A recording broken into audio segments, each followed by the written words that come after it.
Assalamu alaikum, my name is Basil Nafouri. I'm a software engineer on Google Plus Mobile. So I mostly work on the mobile app of Google Plus. But I wanted to talk today about the Google Plus API, specifically how to use the platform of Google Plus. Just as a reminder, the hashtag for today is G Saudi Arabia. So if you ever post anything on Google Plus about or anywhere else, make sure you use this hashtag so you can kind of be able to see what you posted. So, today's agenda, we're going to start talking a little bit about Google+. I know some of you heard a little bit about it today, but I just want to kind of reiterate some of the main concepts. And then we're going to go to the platform, basically discussing the platform as a whole from the top down. But then afterwards, we're going to go through the public data API, which is basically how to access the Google+ data that is available for you, so you can build cool applications on top of it. Well, then we're going to finish with the Hangouts API. So a lot of the cool stuff that is coming over from Hangouts, so you can build applications within Hangouts, which is really cool. Excuse me, I'm going to speak in English because there are some people here who don't speak Arabic. Otherwise, I'll speak in Arabic. So let's start talking about Google+. So Google+ is a project that started about almost a year ago, almost 10 months ago. And the idea of Google+ is we wanted to make Google a lot more social, to understand who you are, instead of just making Google be basically like a search engine that doesn't understand who you are as a person. Because in real life we're defined by who we are, who our friends are, who our family is. And so we wanted to make Google more valuable to you as a consumer. That's what Google+ is about. I wanted to talk about basically like how we wanted to envision Google+. Because it's really relevant when we're talking about the API to talk about a strategy when it comes to actually Google+. The first item I want to talk about is circles. So let me start with a personal story. I'm on a lot of different social networks, but I've noticed that my sharing has gone down and down. I stopped sharing as much as I used to, because every time I share, I feel like I'm shouting. It's becoming like I'm posting to a lot of different people. Either it's publicly, I'm shouting to everybody, or all my friends are bucketed into one place where I have to basically tell everybody exactly the same thing. So when Google Plus came about, I was really excited because now I can share and consume content based on very specific interests to me. So I have my family, I have my close friends, I have my technology geeks, people who I'm interested in sharing very specific information, like if I want to talk about this talk, my mother would not be interested in something like this. Or my close friend from high school who was a finance person is not interested in Google Plus API. But my software engineer friend who's very interested in computer science would be interested in learning about the Google Plus API. So that's why circles were very important for us as to make it into everything within Google Plus. The other one is Hangouts. By show of hands, how many people have used Hangouts? Okay, not very much. So Hangouts is a video chat conference that is between you and up to 10 people in the same Hangout.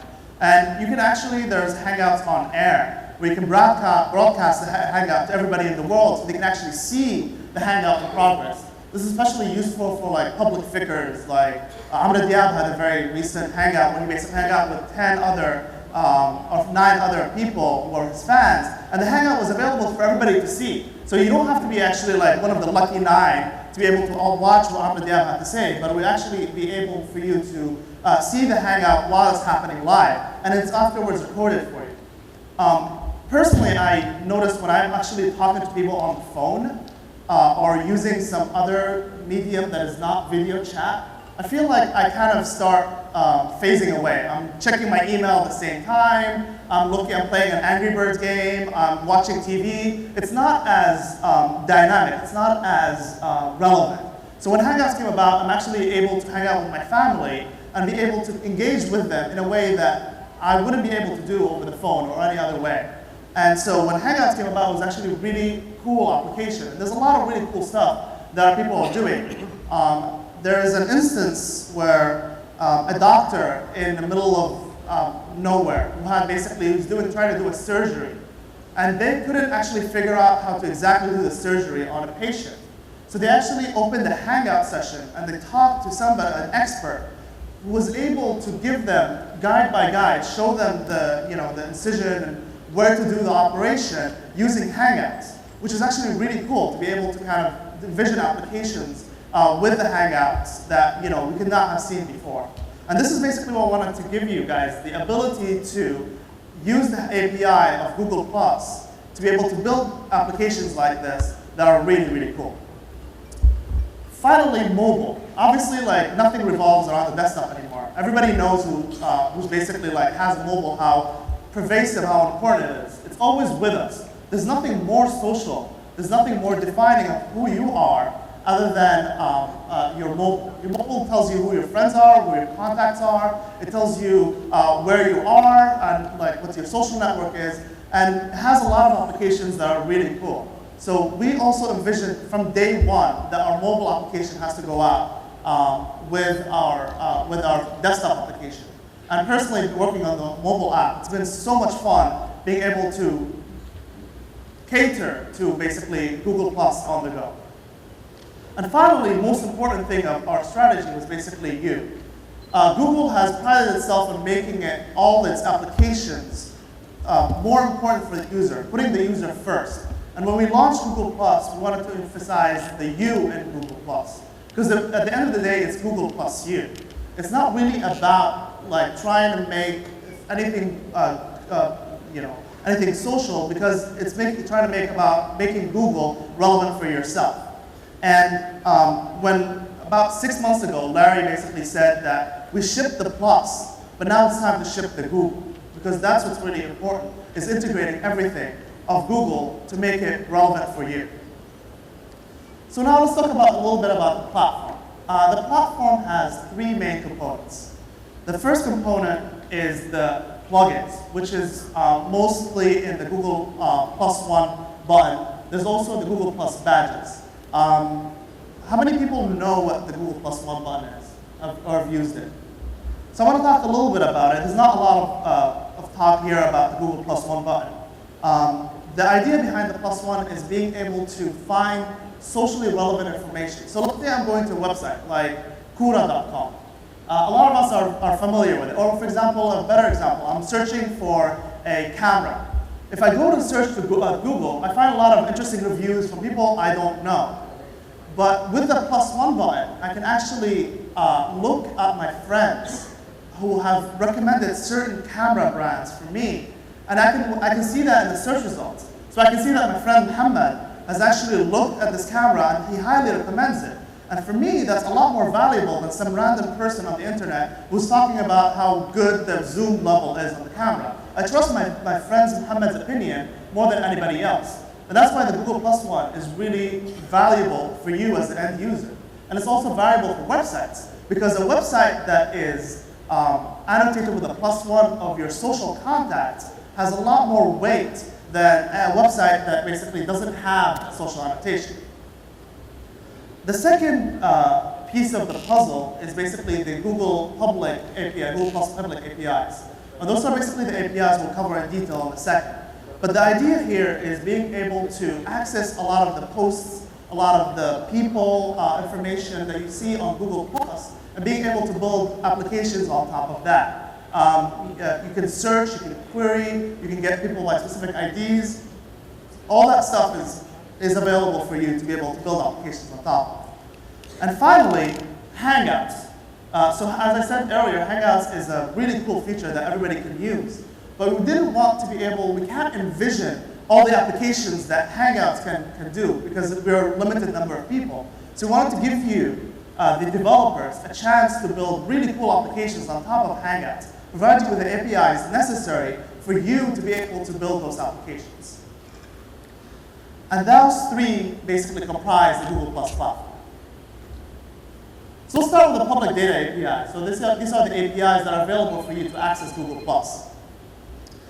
So we'll talk about the overview of those APIs, the endpoints, and the OAuth. OAuth is basically the ability to authenticate yourself as an end user for the application to be able to act on behalf of yourself. So the public data API is a RESTful API over HTTP. What that means is basically you have an HTTP session that is open and then you basically communicate with a server on Google+. So any HTML application, especially HTML5 applications, can take advantage of those APIs to post stuff to Google, and Google will return results for you over JSON, which is basically JavaScript objects. And that's being able then to take those objects and do whatever you want with them. It relies on a set of specifications called activity streams, which are relevant for social applications. So basically being able to say who the person is, who the actor is, what the activity is. So for example, the actor could be me or person X who is posting something or commenting on something or annotating that object with some other information. So that activity streams API specification is very useful to be able to define stuff across social networks, not within one social network. We have client libraries for a lot of different programming languages. You mentioned the ones that you see up there: Java, Python, Ruby, PHP, .NET, Objective-C, and obviously Qt. So basically, you can, whatever your application is, you can be able to use those APIs very easily. And finally, we have OAuth 2 to basically authenticate the users, end users for your application to be able to act on their behalf. And I'll show you an example of that soon. The public API has three different components. There's people, there's activities, and there's comments. So the people search is basically kind of, if I want to be able to find a certain person, I can actually go and get that information about the person. And every Google Plus user has a very unique ID that is available for you. Actually, you can see it from the URL. And that ID, if you take that ID and access the API, it returns to you all the information about that user. You can also, if you don't know the ID for that user, you can do a search. So I can say, I'm looking for any people who are named Bassett, and basically be able to traverse through that list and get the ID that way, and get also all the information about those users. And you can also list by activity. So let's say there's a post. You can see all the people who have access to that post, or all the people who are, for example, plus mentioned in that post, to be able to actually get those IDs from there. Second thing is activities. And the activities are basically all the posts that you have on Google+. You can get a list of those activities for a certain user. So I can say, like, okay, for Bassett's profile, I want to see all the public posts that Bassett has published. I want to be able to get all those activities by that user. And then once I get those lists, I can get each one of those posts and get more information about that. I can also do search. So if I'm interested in, for example, I'm going to admit this, I'm an Nasrawi. I cheer for Nadi al-Nasr, which is not a very popular thing. But if I want to be able to search for Nadi al-Nasr on Google+, I'll be able to do that and actually get all the posts and be able to get a specific post based on that. Finally, once you get a specific post, you can get more annotations about that. So you can get the list of comments on that post and then basically access each comment on it individually. You get more annotations about that. So this is basically my public profile. And the way to be able to access the public any public profile is through this URL. So you'll be able to go to googleapis.com/plus/v1/people, and then you give the user ID. And what that returns you is what you see in the About Me section of a Google Plus profile. So you get stuff like occupation, employment, gender, name, image, URL, places you live, a lot of different stuff that you can basically take and have a lot more interesting applications on top of. And then this is the output that you see. So you get the kind of this JSON is the people plus the person, and the ID is the ID basically of that user. You get more stuff, display name, gender, tagline, stuff how you're defining yourself, the URL for this profile, the image, and other interesting URLs. So let's try it. Let's try actually accessing one of those profiles. So if you go to the developer's website, you can actually see all the APIs. And as I said, like, you can get an HTTP request via this googleapis.com/plus/v1/people and /user ID. So here's my public profile, and this is the URL for my profile.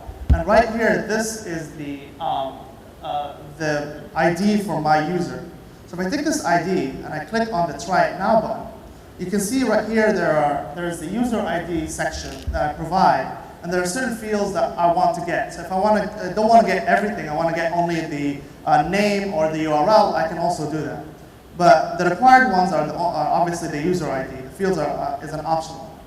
If I click execute, this goes and actually gets the information. This is the request. This is how it looks like. So this is obviously over RESTful API. It does get on this, and it basically returns to you a response with all the information that you see. And this is and then I can actually get that information and do something interesting with it. But I don't have to. This is accessing only the if you can also access a profile based on a certain user. So let's say I'm a user of your application that you build on top of the APIs, and you want to get information about the logged in user. So you can actually use OAuth to be able to do that. And let me show you how you do that.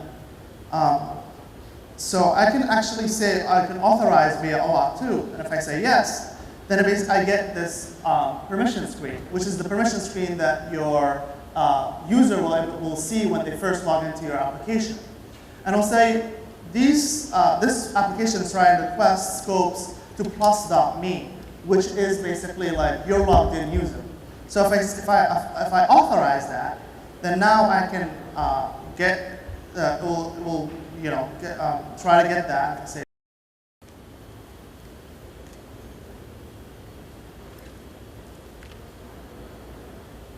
second is activity. So first we'll talk about get. So I can actually go and get an activity based on an ID.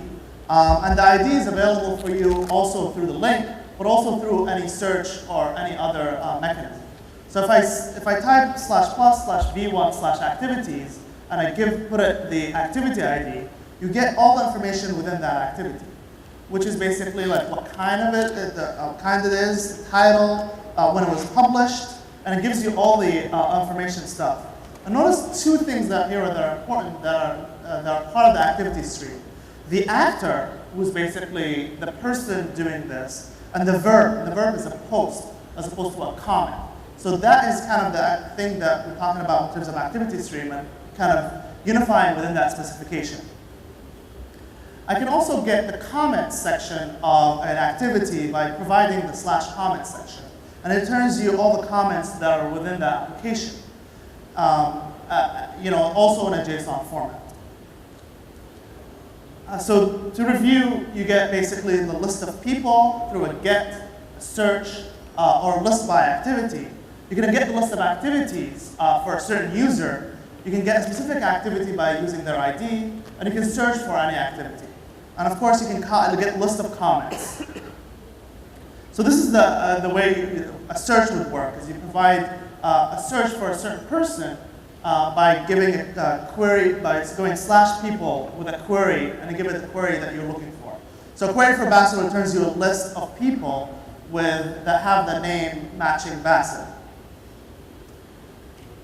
And search for an activity returns you all the activities that are related to that by searching +/v1/activities with query to whatever query you have. And right here I have a query for football. It turns a list of activities for that specific query. So that was basically talking about the public APIs for Google+. Now I want to talk a little bit about the Hangout APIs.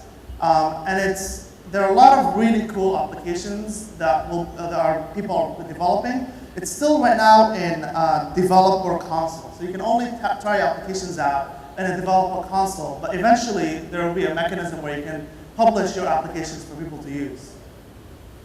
So we'll talk a little bit about like current Hangout apps. And we'll look at how you can build Hangout apps using the public API currently available.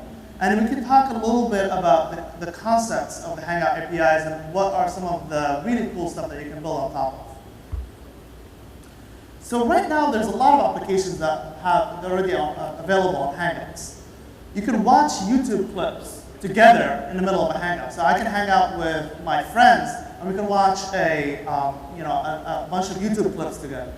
There are other also more useful stuff that for businesses that could use. We can look at a spreadsheet together. We can look at a doc together. We can look at a book together. We can look at, we can do sketches using these applications. So all that stuff is already available as Hangout apps within the Hangouts framework.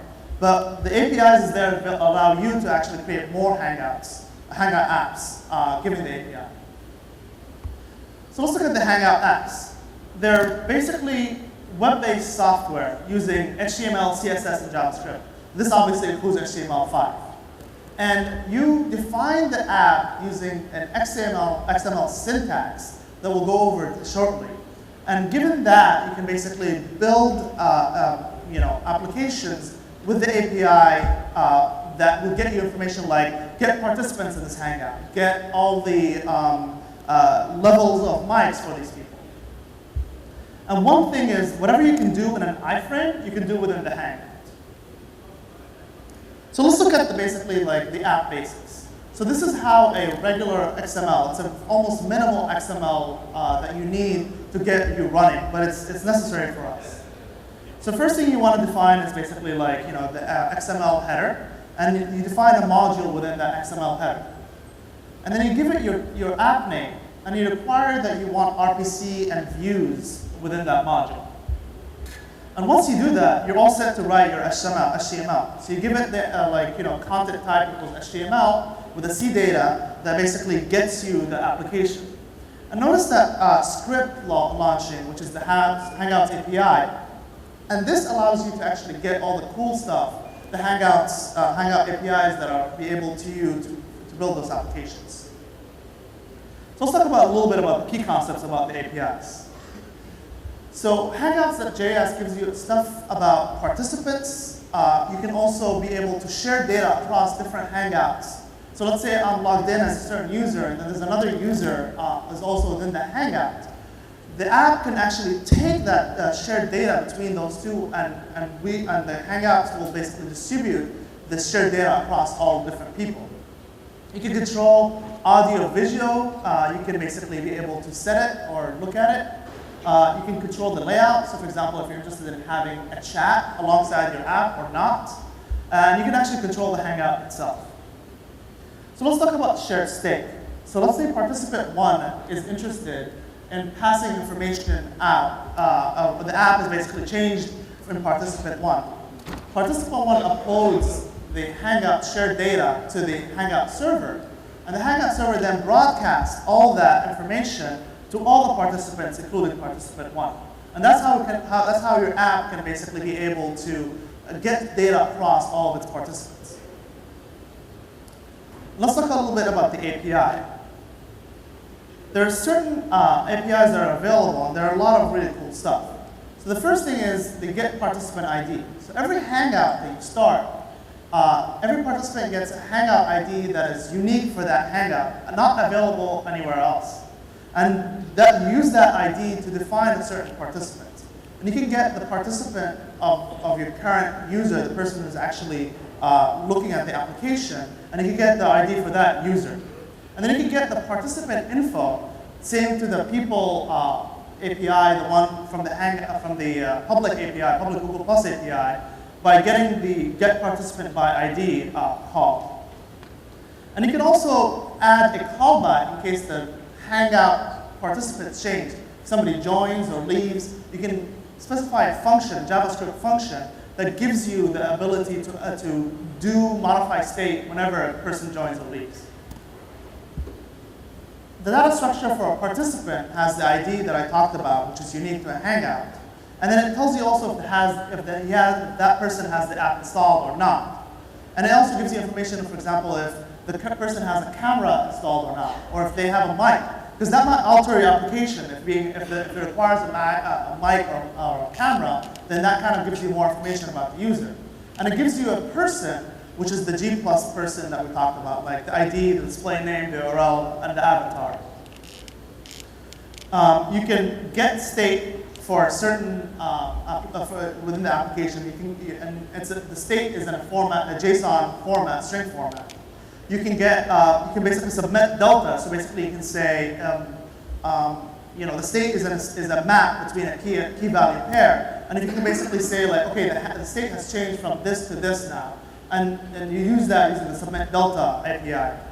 And you can also say, have a callback when a state changes. So you can modify the state locally for every single user. There's a lot of cool stuff also you can do with AV. You can check if a user has a camera. You can check the audio levels for certain users. And you can set those audio levels for certain users. So for example, if you require a certain minimum audio level, or for example, you can turn off the app audio level for certain things, or for certain things you don't. You can also set the avatar, which is basically the URL, the image of the user for the specific Hangout. So you can actually change that on demand. You can change this, the layout of the actual of the Hangout. So you can add the chat pane, which basically allows users to chat. You can basically highlight a certain user. So for example, I can, the main window of the Hangout, you can basically specify this user will be the main user. You can clear that as well. And you can display a notice on top of the Hangout to display broadcast information as well. You can get also Hangout metadata about the user. So you can see if the user has the app installed, because not everybody, for example, would have the app, your app installed. So you can check that before you do other stuff. You can get the locale. So the locale could be the country or the language, so you can basically localize your information. You can also get all the participants in the Hangout, but you can as opposed to getting all the enabled participants, which are participants who have your app installed. And you can also get the displayed participant, which is the participant in the middle of the screen. And you can hide the app if you're done, if the user is done with using your app. Most importantly, these APIs are available for you to be able to build applications on top of. It's not for us to be able to build applications for you. So the world is yours. We want to see your creativity. We want to see what you can do with those applications. So next steps you want to do is basically access the website, developers.google.com/plus. You get all information that we talked about today and a lot more. And you can start basically building applications. If you go to the console, the API's console, you can start playing with those applications, including the Hangouts API, which is only available right now on the console. But you can basically try these different APIs, like the ones I showed you earlier. And you can basically download the client library and some starter projects that we have available. For example, we have a voting application where you can vote yes or no or maybe on certain things. We have talking heads where you basically can change what's on the user. You can put face or any other things. So you can basically download that from that URL. And obviously you want to try the Hangouts, see what you can do. I really believe that Hangouts is one of the key features of Google+, and it's going to be extremely popular. So the quicker you can get our applications out in the market, the quicker that you can dominate that market. Thank you.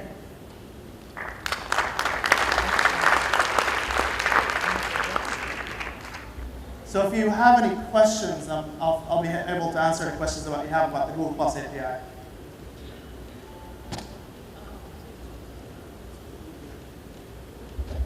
Yes? Sorry, there's a mic line waiting. Suppose I want to access the API to retrieve information about the users. How far I can access it? 50 requests, 100 requests. What is the limitation? So you can.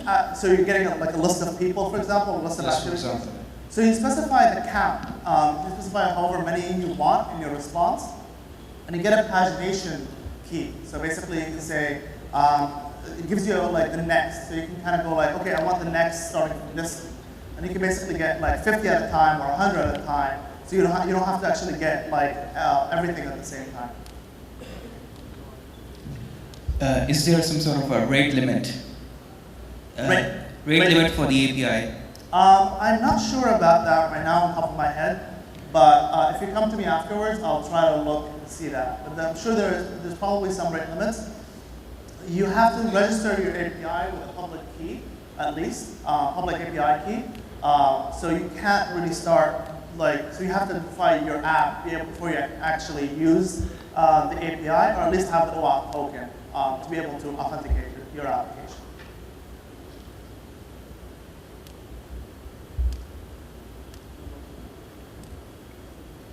Any other questions?